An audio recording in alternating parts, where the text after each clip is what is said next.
지난해 12월이었죠. 고 이선균 씨 사망으로 많은 분들, 시청자분들 그리고 국민분들, 특히 동료 연예인분들의 슬픔은 더할 나위 없이 컸을 거예요. 그런데 오늘 동료분들이 고 이선균 씨를 위해서 한데 모였다면서요, 안진용 기자님. 네, 고 이선균 씨는 지난해 10월부터 마약 투약 혐의를 받으면서 총 3차례 소환 조사를 받았습니다.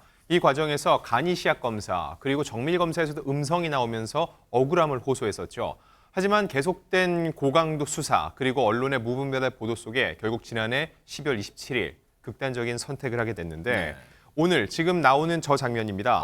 봉준호 감독을 비롯해 배우 김의성, 가수 윤종신 등 문화예술인들이 이선균 씨 사건의 진상규명을 촉구하면서 고 이선균 배우의 죽음을 마주하는 문화예술인들의 요구란 제목의 성명문을 발표했습니다. 이 자리에서는 기생충에서 호흡을 맞췄던 봉준호 감독을 비롯해 윤종신 씨, 장항준 감독, 배우 김희성 씨들이 참석했고요.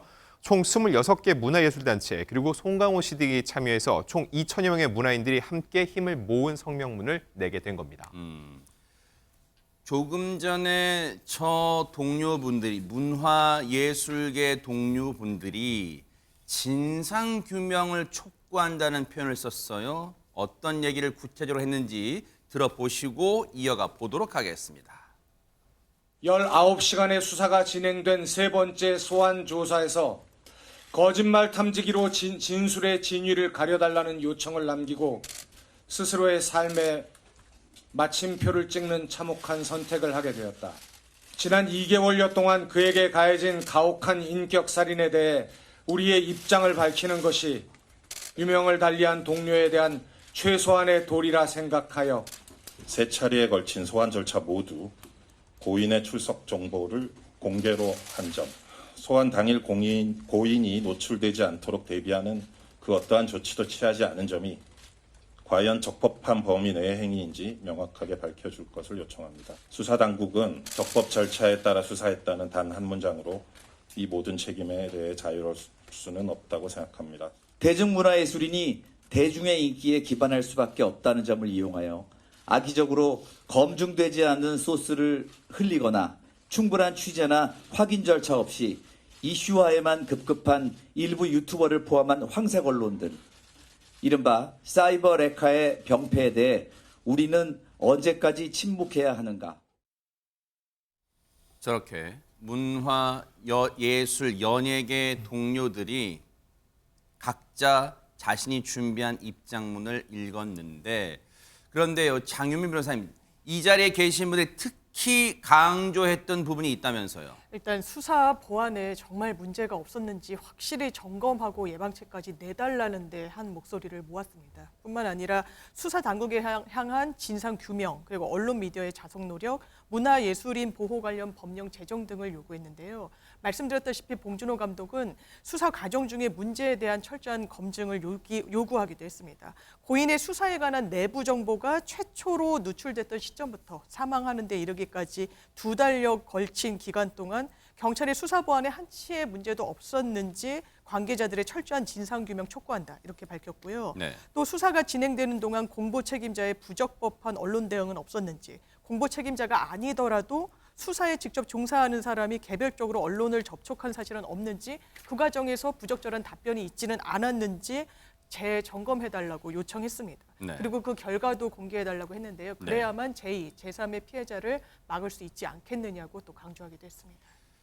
고 이선균 씨에 대한 과잉 수사 논란은 줄곧 제기돼 왔습니다. 당시의 경찰의 입장, 얘기 좀 들어보시고 이어가 보도록 하겠습니다. 조사 당시 변호인 측에서 고인의 혐의에 대한 조사 및 공갈 사건에 대한 추가 피해 조사를 한 번에 마무리해달라는 요청이 있었고, 고인의 진술을 충분히 들어주는 차원에서 장시간 조사가 이루어졌습니다.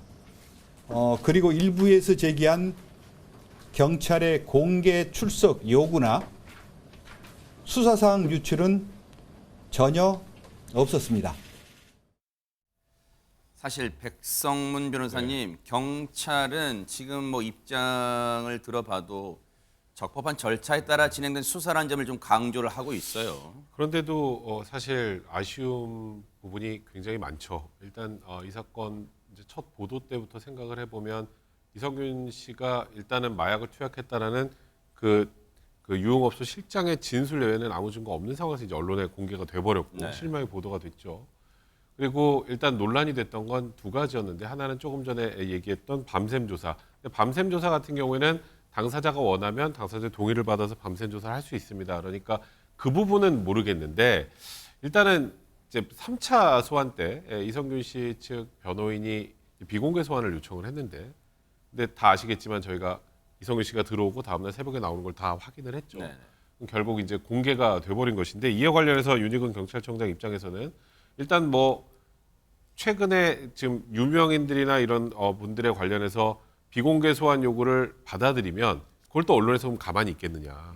그러면 이에 대한 수사 관행이나 공보준칙 부분에 대해서 뭔가 변화를 꾀해야지 이 결과가 나왔다고 해서 그 당시에 비공개를 원한다고 했음에도 불구하고 공개로 한 것이 경찰의 잘못이라고 하기에는 이건 좀 다소 과하다 그런 입장이긴 합니다만 어쨌건 이성균 씨가 처음부터 수사 시작부터 수사 마무리 극단적인 선택을 하기 전까지 과정에서 국민들이 많이 의구심을 이 수사에 드러냈던 부분이 있지 않습니까? 그런 부분들에 대해서는 경찰 내부에서도 자성하고 자정하는 목소리가 필요할 것 같습니다. 사실 이 사건 과정에서 여러분도 기억을 하실 거예요. 전효연 평론가 이제 우리 앞서 문화연예계 동료들이 읽은 그 입장문 성명서 중에 그런 게 나왔단 말이에요.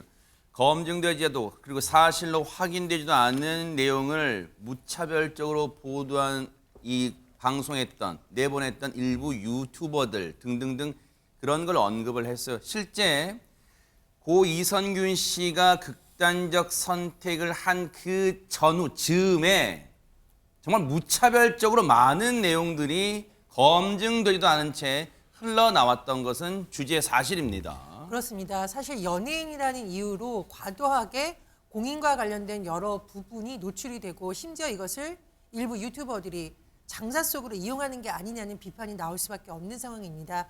사실 이 사건의 본질과는 크게 상관이 없는 사생활에 관한 부분이 추측성으로 너무나 많이 유포가 됐었고요. 심지어 이 사건과 관계없는 가족들, 부인과 아이들과 관련된 사항이 마치 재미있는 흥미거리처럼 유튜버들을 통해서 유포되기도 했었습니다. 그렇다 보니까 수사를 받고 있는 이성균 씨가 느끼는 마음의 고통이 더 컸을 것으로 생각을 하고요. 네. 또 경찰에서는 내부에서 수사 유출 사항이 유출된 바가 없다라고 했지만 그렇다면 그 많은 언론에서 알려졌다 혹은 경찰이 이런 것으로 추정한다는 내용은 지어냈다는 내용인가요? 그렇지 않다라고 봅니다. 그래서 저렇게 손꼽히 낼 문제가 아니라 결론을 내지 마시고 이런 문제가 다시는 발생하지 않도록 경찰 내부에서도 철저히 점검할 필요가 있다라고 봅니다. 그리고 무엇보다도 네. 3차 과정에서 비공개를 요청했다라는 요구를 경찰이 받아들이지 않고 공개한 것을 그럼 잘했다고 하는 겁니까? 지금 이 상황에서 경찰은 조금 더 겸허하게 반성하고 고칠 부분에 대해서 정확하게 고칠 부분은 고쳐야겠다 이런 자세를 보이는 것이 오히려 국민들이 경찰을 신뢰할 수 있는 방법이라고 봅니다. 고 이선균 씨는 물론 이 수사 과정에서 여러 가지 의혹들을 남긴 채 우리 곁을 안타깝게 떠났습니다. 하지만 이 대목에서 경찰도 그동안의 수사 관행이란 이유만으로 혹시 잘못된 점은 없었는가? 아울러 MBN도 마찬가지입니다.